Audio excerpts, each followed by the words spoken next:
สวัสดีครับพบกับช่อง AN อีกแล้วนะครับEP นี้นะครับจะเป็นการขุดหลุมเสานะครับนะเพื่อที่จะวางเสาสำเร็จรูปนะครับทำยังไงตามผมมาเลยครับ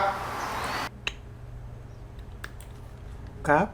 เรามาเริ่มกันเลยนะครับนะการขุดหลุมเสานะครับสำหรับสร้างบ้านนะก็ไม่มีอะไรมากครับงานนี้เนี่ยผมจ้างช่างนะครับนะเป็นช่างพรนะครับนะแล้วก็วิธีขุดก็ใช้ไมโครเลยครับนะคือปกติเนี่ยถ้าช่างทั่วๆไปนะครับถ้าเราไม่จ้างไมโครให้เนี่ยเขาจะลงมือขุดด้วยตัวเองนะขุดด้วยจอบนะครับซึ่งขนาดของหลุมก็ประมาณเมตรคูณเมตรนะครับนะเป็น1ลูกบาศก์เมตรนะครับนะก็คือลึกเมตรนึงหรือจะใครจะให้ลึกกว่านั้นก็ได้นะครับคือปกติแล้วเนี่ยจะให้ดีนะครับจะต้องขุดถึงดินเดิมนะเราถมไปเท่าไหร่ก็ขุดดินเดิมเท่านั้นนะครับนะอันนี้ก็ถมไปประมาณเกือบเมตรนะครับนะเพราะฉะนั้นขุดก็เมตรหนึ่งพอดีนะครับนะเกือบเมตรนะครับนะไม่เมตรเป๊ะๆหรอกนะครับก็ขุดถึงชั้นดินเดิมนะซึ่งดินที่เอามาถมเนี่ยข้างหน้าเนี่ยจะเป็นดินเหนียวปนดินร่วนปนดินเหนียวนะครับนะปนกันมั่วตัวเลยครับนะทั้งลูกรังด้วยอะไรด้วยนะก็ขุดออกเลยครับอันนี้เนี่ยผมจ้างไมโครนะครับนะถนนราคาค่าจ้างขุดหลุมอะไรเรียบร้อยปรับที่ปรับอะไรด้วยนะครับนะก็ประมาณ 3,000 นะครับนะที่กดลงไปเนี่ยนะครับก็คือเสาไม้ยูคานะครับนะช่างก็บอกว่าเอาเสาไม้ยูคาเนี่ยกดทำเสาเข็มนะครับผมก็งงครับทีแรกเนี่ยอะไรวะอะไรเสาไม้ยูคาเฮ้ยมีงี้ด้วยเหรออย่างเงี้ยผมก็นึกว่าตอนแรกว่าจะใช้เสาปูนเสาอะไรนะครับนะเขาบอกว่าเข็มหลุมละ5 ต้นนะก็ตอนแรกก็งงนะครับสั่งเรียบร้อยแล้วนะครับนะสั่งเสาปูนเรียบร้อยแล้วพอมาถึงหน้าช่างเขาบอกไม่เอาเสาไม้นะเอาเสาไม้ก็เสาไม้ครับประหยัดดีนะผมก็ไม่รู้ผลเสียผลดีของมันนะครับนะว่ามันจะอยู่ยาวขนาดไหนนะครับแต่คิดว่ามันน่าจะอยู่แหละครับเพราะว่าดินทางใต้นะครับข้างล่างเป็นดินแข็งนะไม่น่าจะมีปัญหาเรื่องดินสไลด์หรือซุดอะไรเนี่ยนะครับนะเท่าที่ทำเสร็จบ้านเสร็จมาเนี่ยประมาณ1 ปีแล้วนะครับก็ยังไม่มีทีท่าว่าจะเป็นรอยเป็นไรนะครับนะก็โครงสร้างก็ยังอยู่ดีอยู่นะครับนะก็ถือว่าใช้ได้ครับเราก็ขุดเนี่ยนะครับนะก็ถือเป็นเทคนิคแปลกๆเลยละครับของช่างทางใต้เขานะครับนะตอนที่ทำเนี่ยนะครับฝนมันหยุดให้2-3 วันผมทำบ้านตอนหน้าฝนนะครับนะค่อนข้างจะลำบากเลยครับนะลำบากหลายๆอย่างนะครับมันเละครับเรื่องนะดินมันเละแต่ว่าการขุดการอะไรมันง่ายครับ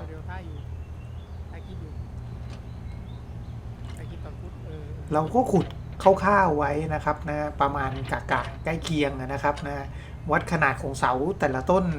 ที่จะอยู่นะครับนะที่จะวางลงตำแหน่งนะแล้วก็ขุดเผื่อไว้เลยครับเสร็จแล้วก็ถึงจะมาตีผังวางเสาอีกทีหนึ่งนะครับสังเกตดูนะครับไม่โคยังกดยังแทบจะตัวยกเลยนะครับนะ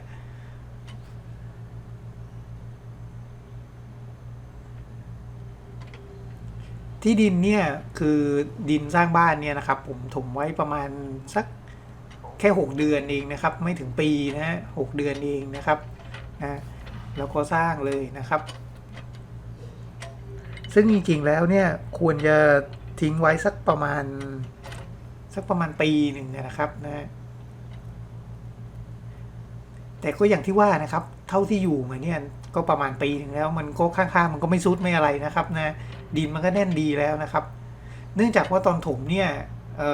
ผมให้เขารถไถนะครับวิ่งบดอัดเลยนะมันก็เลยกลายเป็นแน่นดีไปเลยนะครับสำคัญตรงบดอัดนะครับนะ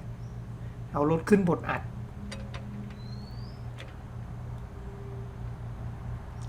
ถ้าถมไม่เฉยๆแล้วเกี่ยสวยๆนะครับไม่อัดไม่อะไรนะยุบหมดแล้วครับนะ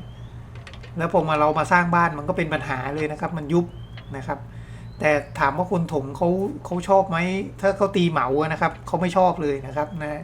เนื่องจากว่าจำนวนเที่ยวเนี่ยมันจะต้องเยอะนะถึงจะได้ความสูงที่ต้องการนะครับนะเช่นถ้าถมปกติเนี่ยถมรูปแล้วเอาไมโครวิ่งรูปไปเฉยนะครับนะอาจจะใช้สักร้อยรถก็เต็มแล้วอะไรประมาณนี้นะครับแต่ว่าถ้าบทอัดแน่นๆเลยนะครับนะจะให้ได้ความสูงเท่ากับ1เมตรเนี่ยมันก็ต้องใช้ดินเยอะขึ้นนะครับอาจจะเป็น150รถเลยอะไรประมาณนี้นะครับนะเพราะฉะนั้นให้เขาคุยราคาเหมาไว้เลยนะครับนะรวมเวลาจ้างเนี่ยต้องพูดให้เรียบร้อยให้จบเลยนะครับถึงบทอัดด้วยนะครับนะบทอัดเนี่ยบทอัดแบบไหนนะครับนะนั่นนะครับพอกดลงไปนะครับกดได้นิดเดียวครับนะขนาดเสาต้นไม่ใหญ่เท่าไหร่นะครับ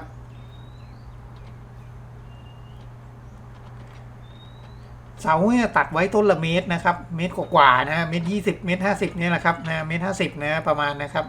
ยังลงบางหลุมเนี่ยลงไปได้แค่นิดเดียวนะลงไปได้แค่ไม่ถึงศอกนะครับนะก็ไม่ลงแล้ว